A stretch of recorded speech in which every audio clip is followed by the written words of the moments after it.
Je suis touchée. Tu es qui, Pogda? Qui es-tu, Pogda? Pourquoi tu as fait ça? Tu as les enfants. Et quand tu finis de détruire les enfants des autres, là, tu fais comment? Quand tu rentres chez toi, là, tu t'assois à table avec tes enfants, tu manges, tu regardes tes enfants droit dans les yeux. Et tu dis quoi? Dans ton cœur, tu dis quoi? Est-ce que Pogda a même une femme? Je me pose la question, est-ce qu'il a une femme?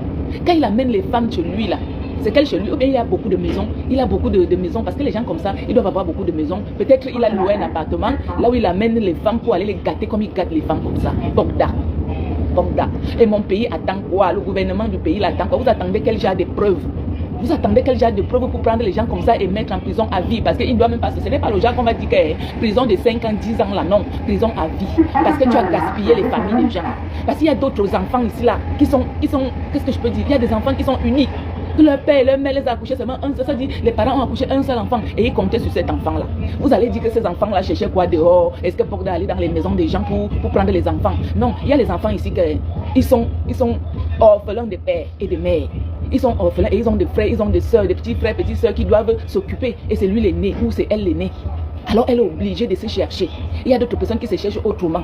Les filles qui sont allées dans on appelle encore ça, c'est Pinky Money. Pinky Money, c'est la première fois de ma vie d'entendre ce nom. Je n'ai jamais entendu ce nom de Pinky Money là. Je ne savais même pas qu'il y a un Pinky Money qui existait. Jusqu'à ce que ces problèmes surgissent. Hein? Il y a des filles, ça dit, elle est allée peut-être au Pinky Money pour danser, pour avoir son argent. Elle, dans sa tête, c'est danser. Hein? C'est danser et puis on lui farotait pas. Et maintenant, la personne aussi qui prend les gens et donne à ce monsieur, à ce pervers narcissique, un pervers, un criminel, Pogda, c'est Pogda, tu es un criminel. Quand tu tues les gens, même si quelqu'un marche, ça veut dire qu'il est mort, parce que tu l'as tué, Est-ce que c'est normal ça? Est-ce que c'est normal? Vraiment. Et puis, j'ai vu le live j'ai vu le live de Shakiro. Shakiro, je t'aime très bien, je t'aime très bien même, je suis fan de toi. Parce que ce que tu fais, je loue ta bravoure, je loue ton courage, je loue tout parce que la bagarre que tu fais, chacun est libre de faire de sa vie ce qu'il veut. Mais ce que tu as fait, j'ai écouté ton live, j'ai même partagé ton live. Si tu vas sur mon mur, tu vas voir que cette semaine-ci, c'est que toi que je partage. Parce que j'ai suivi ton direct, j'ai suivi. Mais tu te rachètes parce que tu demandes pardon. Qui sommes-nous pour te juger? Moi, je ne peux pas te juger. Mais ce que je vais te dire, c'est que j'implore, c'est que tu savais que Pogda était malade. Parce que dans ton live, tu dis que tu savais que Pogda était malade. Et toi, tu n'as rien fait avec lui. Il t'a dit de lui donner les filles. Et comme tu avais les filles, tu avais beaucoup de filles, tu as donné les numéros des filles. Et tu n'as même pas dit aux filles que Pogda était malade. Il n'y a qu'une seule que tu dis que tu as dit à celle-là. Et puis celle-là, elle a dit qu'elle partait parce qu'elle était pauvre. Elle était pauvre, c'est pour cela qu'elle est partie, sachant que Pogda avait le sida. Il a le sida. Appelons le chat par son nom. Il a le sida. Et tu savais que Pogda a le sida. Tu as envoyé les filles détruire les filles. Même si c'est des vendeuses de piment, vendre le piment, c'est un travail. Hein. Vendre le piment, c'est un métier. Et je vais vous dire une chose, vendre le piment, c'est le plus vieux métier du monde. C'est un métier qui ne finira jamais. C'est un métier qui ne finira jamais parce que ici, là, vendre le piment que vous voyez là, ça sauve beaucoup de vies et ça sauve beaucoup de gens. Il y a les gens, il y a les hommes mariés ici qui ne veulent pas laisser leur femme. Peut-être que la femme est déjà fatiguée, elle ne veut plus faire, elle ne veut plus foco. Hein? Donc l'homme dit non, moi je parte dehors, je finis moi et puis je rentre retrouver ma femme. Alors c'est comme ça. Il y a d'autres gens ici qui ont des problèmes, ils ont envie de parler mais ils ne savent pas avec qui parler. Ils partent dehors, ils prennent une vendeuse de piment. Ils partent, ce n'est même pas pour faire l'amour, c'est juste pour causer. Ils prennent une femme, ils causent. Après, ils payent la femme. Ils rentrent, ils se soulagent. Ils se libèrent de ce poids qui est dans son cœur. Ils se libèrent de ce poids. Alors, quand vous voyez les vendeuses de piment, là, vous insultez les gens vendeuses de piment. Vendeuses de piment, c'est un métier. Et c'est un plus vieux métier du monde. Oui, c'est un métier. Et c'est un métier qui donne. Et c'est un métier qui sauve des vies. C'est un métier qui sauve des vies. Et puis, tu as pris les filles qui vendent les piments. Tu les as envoyées chez Pogda. Tu les as envoyées. Et Shakiro, il ne fallait pas faire ça. L'argent même, je ne sais pas. Je ne sais pas comment vous faites pour chercher l'argent avec les gros yeux comme ça. Mais bon, tu t'es racheté, tu as demandé pardon. C'est bien, parce qu'au moins toi, tu as reconnu ton erreur. Tu as dit tu n'as pas donné une fois ou deux fois, tu as donné plusieurs fois les femmes à Pogda. Tu as donné plusieurs fois les femmes à Pogda. Et toutes ces femmes sont tombées malades. Elles ont le sida. Est-ce que c'est normal? Est-ce que c'est normal, Pogda? Est-ce que c'est normal?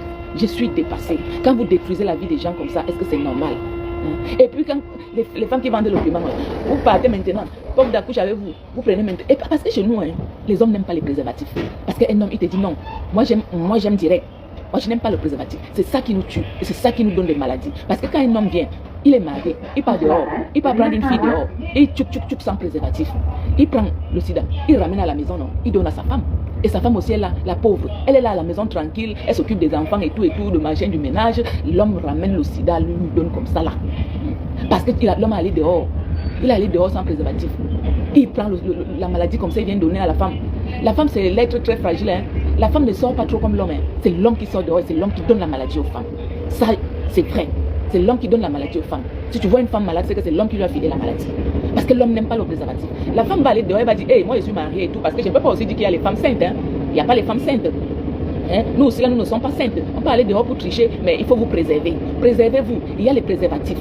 Vraiment, prenez les préservatifs. Ça ne coûte pas cher. Et puis, c'est même gratuit. Je ne sais pas si chez nous, quand on fait parce que ici, là, on fait les campagnes. On fait les campagnes de prévention ici. Il y a toujours des petits camions, des camionnettes là. Les gens passent avec les camionnettes, ils font les campagnes, ils s'arrêtent quelque part. Ils donnent les préservatifs gratuits, ils donnent le café gratuit, ils donnent tout ça. Tu t'assois, tu causes. Si tu es malade, ils te disent comment tu dois faire et tout, comment tu dois aller. Mais chez nous au Cameroun, même seulement pour aller à l'hôpital faire un examen, pour seulement, je ne sais pas, faire un examen, on te demande le carnet. Il faut acheter le carnet, il faut acheter ci, il faut acheter le gant, il faut aller acheter le coton, il faut faire ceci. On ne donne rien de gratuit chez nous. Comment on ne doit pas mourir? Comment on ne doit pas mourir gratuit?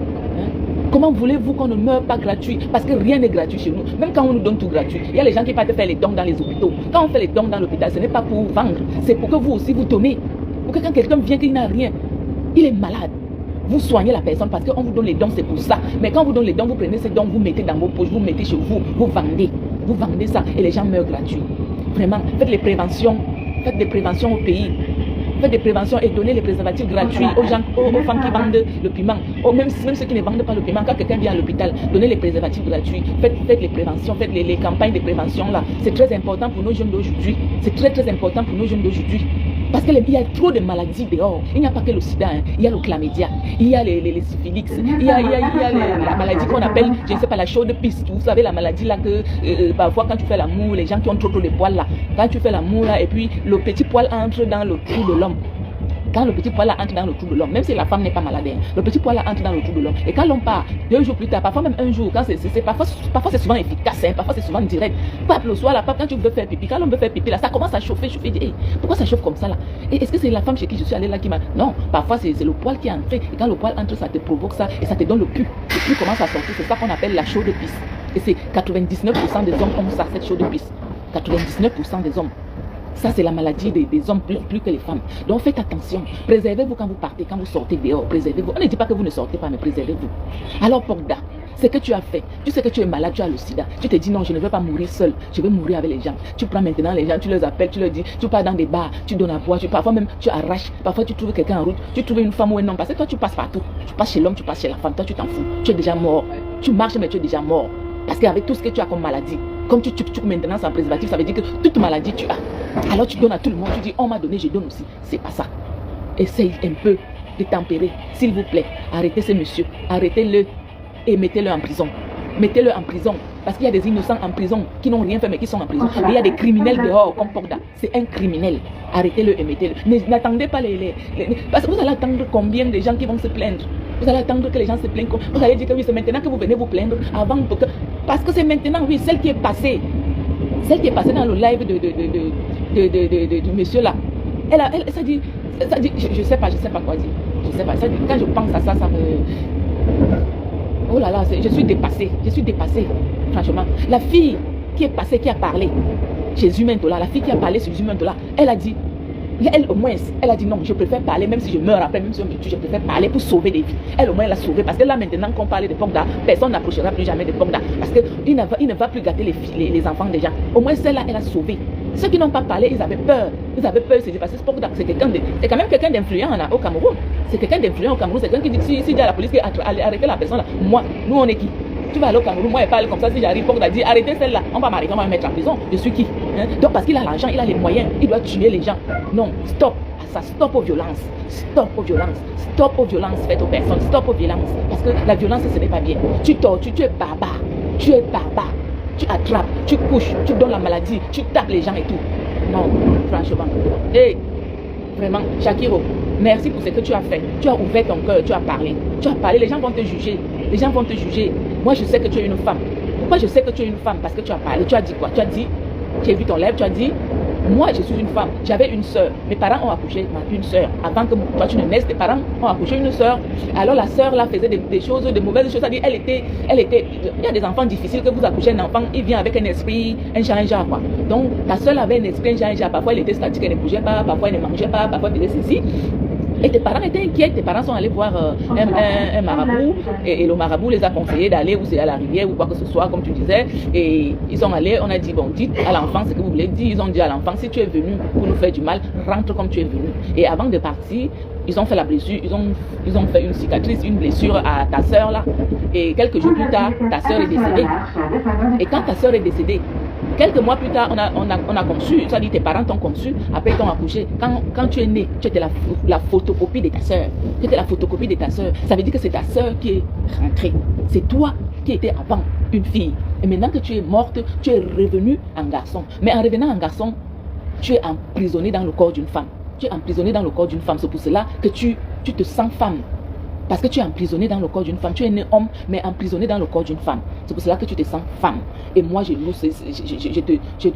respecte pour ça. Parce que tu oses parler. Il y a d'autres qui ne parlent pas, mais toi, tu parles. Et vraiment, bravo. Mais ce que tu as fait de mal, c'est amener ces enfants-là, je peux dire ces enfants-là, ces personnes-là qui sont tombées malades, qui sont déjà malades. Et vraiment, franchement, ne le refais plus jamais. De toute façon, tu es déjà ici. Tu vas chercher ta vie. Tu vas chercher... Maintenant, tu es déjà bien. Tu as tes papiers, tu as tout.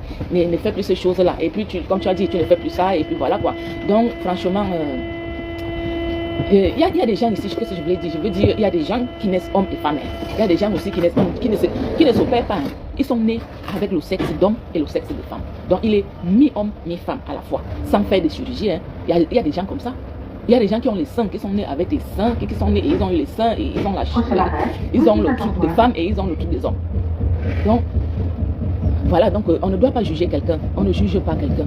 Et tu as dit, il y a ta copine là que tu avais dit, tu lui as dit, bon, ne pars pas chez Borda parce qu'il est malade, il est ceci. La fille, elle est partie. Elle est partie parce qu'elle était pauvre. Elle est partie parce qu'elle voulait aussi quelque chose pour peut-être nourrir sa famille ou quoi que ce soit, je ne sais pas. Comme tu dis que sa famille l'a rejetée parce qu'elle est gay, la famille l'a rejetée. Alors elle a préféré mettre sa vie en danger, comme elle a mis sa vie en danger. Maintenant, elle est malade, elle est ceci, elle est cela. Franchement, c'est dur, hein, mes gens, mes enfants, mes filles, mes petites filles, mes soeurs, mes frères. Cherchez votre argent, cherchez votre vie normalement. Cherchez votre vie normale. Ne cherchez pas beaucoup vite l'argent là. C'est ça qui nous tue. Quand tu cherches l'argent vite là, ça tue vite. Vivre heureux et mourir jeune, c'est pas bien. C'est pas bien. Dans la vie, il faut savoir quoi faire et quoi dire. Moi que vous voyez, si j'ai cherché ma vie, je n'ai pas été comme ça. Hein. Moi, ma famille, je ne viens pas d'une famille aisée hein, ou d'une famille pauvre. Je viens d'une famille au milieu. Ma famille, mes parents n'étaient, mon père n'était pas pauvre ni riche, il était là au milieu.